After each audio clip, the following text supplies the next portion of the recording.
This is Work Life Cyber. Thank you for stopping by. Today we are going to talk about hacktivists and hackers, or hackers and hacktivists. Comptia has it that they talked about the motivations of hackers, and then the next thing on their table of content is hacktivists and hackers. And I'm not sure why people need to know about their motivation before even finding out what hackers are, but I am going strictly by the table of content. So today we are talking about hackers and hacktivists. Back in the day, when you heard of hackers, you immediately thought of some thief in some basement, or a group of thieves just coding to steal. But really, hackers before now really just meant that you know computers so well you can get into it, right? Even without asking for permission. Say you knew computers so much that no matter how much they logged it, you knew a way to get in. So that's the definition for hackers. But I'm going to explain. I am not saying hacker. When you hear the word a hacker, it doesn't necessarily mean that it's a bad thing. A hacker is any individual who has the skill to gain access to any computer system through unauthorized or unapproved means. I'll repeat it. A hacker is any individual who has the skill to gain access to any computer system through unauthorized or unapproved means. Now, unauthorized and unapproved means only means, in this definition, it only means that you don't have the credential to get into it. You haven't given access to get into any computer system. So it still doesn't mean that you are illegal. Not all hackers are illegal, and we'll get into that. So I have a system, and companies do that a lot, big companies, because these things cost. So big companies will hire hackers and tell them to try to get into the system without being given an ID or a password, any number, anything, no credential, just try and break into the system. And what they do this to try to tighten loose ends, because whatever method you use to get in now becomes an open door for you, right? So there's good, which are called white hats. I almost said cat. There are good or legal hackers who, these people are called white hats. And then there are bad illegal thieves who are also black hats. White hats are legal hackers. Black hats I'm so tempted to say white cats and black cats, but it's white hat and black hat. They are white is for good legal hackers, and black is for illegal hackers. And the white hats don't only break into systems, they also try to figure out what the black hats are doing. So, or how they can block black hats, or how they can counter or fight black hats. So you can take it as, for those of you who are into comics, you can take it as the white hats are vigilantes, and then the black hats are the villains. Okay, so here's what some companies do, and even government agencies do this, and some rich individuals also do this. They have smart homes, and so they invite programmers to try to get in to see if they are truly secure. And again, these things cost a lot, so I don't see it being common, but it is there. And so a hacker, I will say it again, I will explain again, is any individual who has the skill to gain access to any computer system through unauthorized or unapproved means. Unapproved simply means we didn't give you any credential. We didn't tell you, hey, put your employee ID in and then your password, and then it will give it to you. That's unapproved. That's unauthorized, you see. But we have still given you, for the legal ones, for the white hats, we have still given you permission that, hey, act as a thief.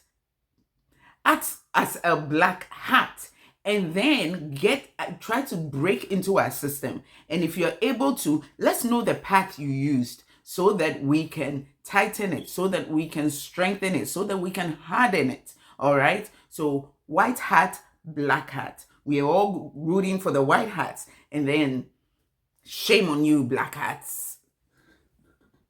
All right. So, like I said before, when you think of a hacker, you're thinking of some guy in some basement just eating chips, not seeing daylight, weird looking, and some away from civilization, and trying to break into people's computer system. Not anymore. These days, they could be internal. They could be one of your employees, internal. They could be some political mole that has been sent into your company or to the opposition's campaign just to see, just to become a whistleblower for the opposition. These days, they are everywhere. They even collaborate. They even come together to do things. Hi guys, so what had happened was, whilst I was editing, I realized that a chunk of the video had so much noise in it. So I am going to do a voiceover, and hopefully I remember everything I said or everything I want to say.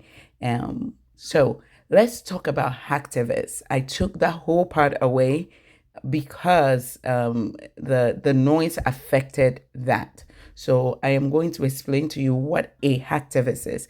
A hacktivist is a threat actor that is motivated by a social issue or a political cause. So it can be a social issue, it can be for a political cause, it can be one hacker, and it can be a group of hackers. Usually when it's a movement, they come together to collaborate to run a social cause. But a hacktivist simply means a threat actor that is motivated by a social cause. And so a hacktivist simply means a hacker activist. A hacker activist. They engage in any they are really motivated by political views or social views. So when you hear hacktivist, think of activist and then just merge it with hacker. So hacking and activism equals hacktivist. Does that, or hacktivism in this example, but hacking plus hacktivist equals hacktivist. I hope this makes sense to you. And usually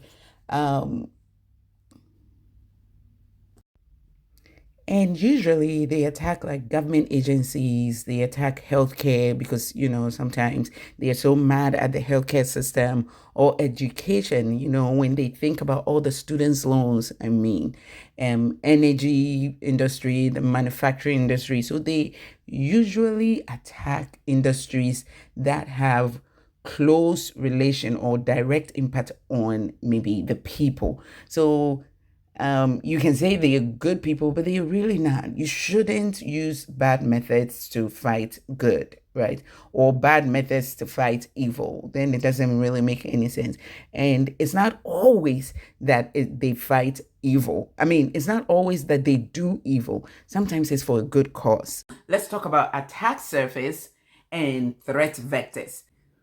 So, attack surface is all the points at which a malicious threat actor can try to exploit any vulnerability.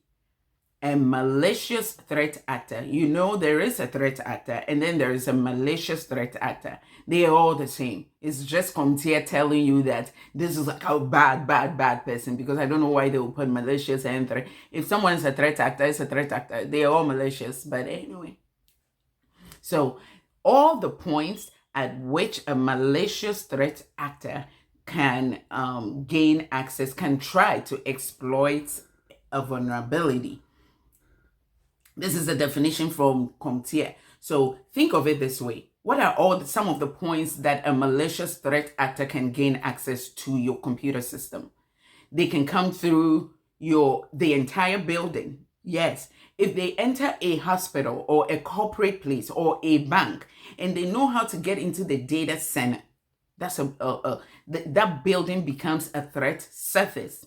All the points, any points through which, at which a malicious threat actor can try to gain access into your system, it can be a port, switch, endpoint, you and I, the users, it can be the data center, like I said, it can be the entire, you see, someone will walk away from their computer, and that's when physical access, physical risk assessment comes in. They walk away from their computer and they don't even lock the computer, so it's wide open. Guess what? If there's an insider threat actor, what are they going to do? Quickly get into it and maybe install whatever they need to install, or they can monitor you for a while. They know you go on lunch at this time, so why don't I just sit there? Or these are another thing too they can do. Hey, can I use your computer? You're going home, you're checking out. Oh, sure. When you finish, just log out. You're trusting them so much because they've worked there for so long.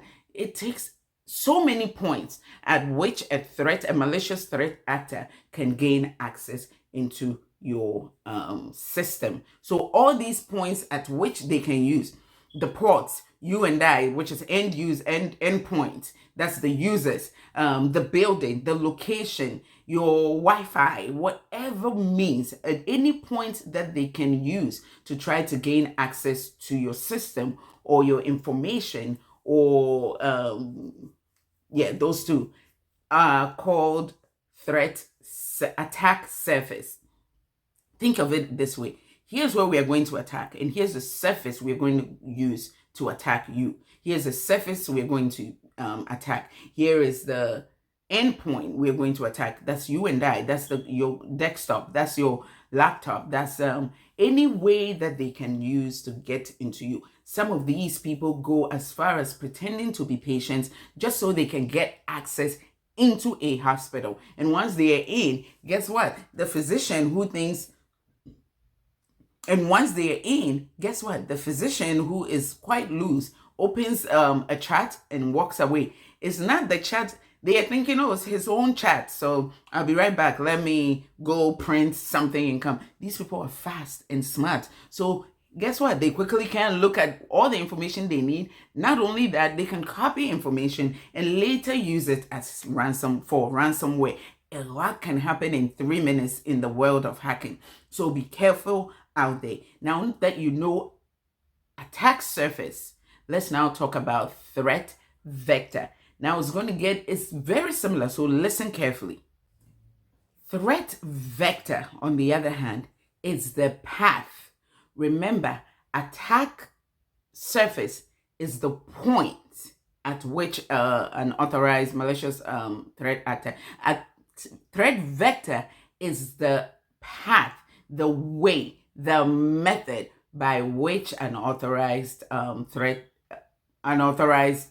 actor gains access into a computer system. An authorized or malicious threat actor gets access into a computer system. Does that make sense? Attack surface is a point. The school, the hospital, the bank, the location, the person as the user. Threat vector is the path. That's the method. It can still be a location because I'm going through the lounge and then climb upstairs, or I'm going as a patient, or I'm going as a banker to go in. All of these are threat methods, the paths that you're using. So they are threat vectors. So it can still be a port. And in this case, the port or the protocol will be both the attack surface and the attack and the threat vector is the point, and it's also the path through which I'm going to gain unauthorized access into your system. So if I walk into your house, right, and then I decide, wow, the house becomes the attack surface, and then the door is what I'm going to use to enter, right? But I'm going to use a fake key that I know, or a master key. I don't even think they have master keys anymore that can open everything. That becomes the path through which I am going to come and steal your things. What method am I using? I'm going to use a master key. I am going to use break and enter. Like I have a hammer, I'm just going to break down because I know you guys are not there. So the door through is the path through which I am coming into your house, right? And the door can still be an attack surface if there's anything to say if I steal the knob. It has now become an attack surface, right? It has now become the point is at which I am coming through you. But the surface is a point, vector is a path. So from a threat actor's perspective, each attack surface is a potential. Now remember, attack surface, it could be the building, it could be you, it could be me. But each part of an attack surface is a potential threat vector for intrusion. So meaning if I am attacking a bank, which is the threat surface, then each part of the bank is a possible way or method or path to me intruding into your system or me gaining access to your system. So does that make sense? One is a point, which is the surface, and then one is a path, which is the vector. You see, the vector is a path, and then the surface is a point. I hope I have shed some light on the topics covered today. That's hackers versus hacktivists, and attack surface versus threat vectors. Such a mouthful. And if you have any questions, please post it in the comments, and I will do my best to respond. But if I don't, you and I know there are some smart people in this community who will jump on it and help you out. I will see you in the next video. We will be talking about software vulnerabilities, I think. I think that's the next one. I don't know. We'll see. All right. Keep studying and keep learning new things. I'll see you in the next video. Bye. All right, guys. Sorry for that glitch over there. I hope it didn't interrupt your studies. I will see you in the next video. Happy studying.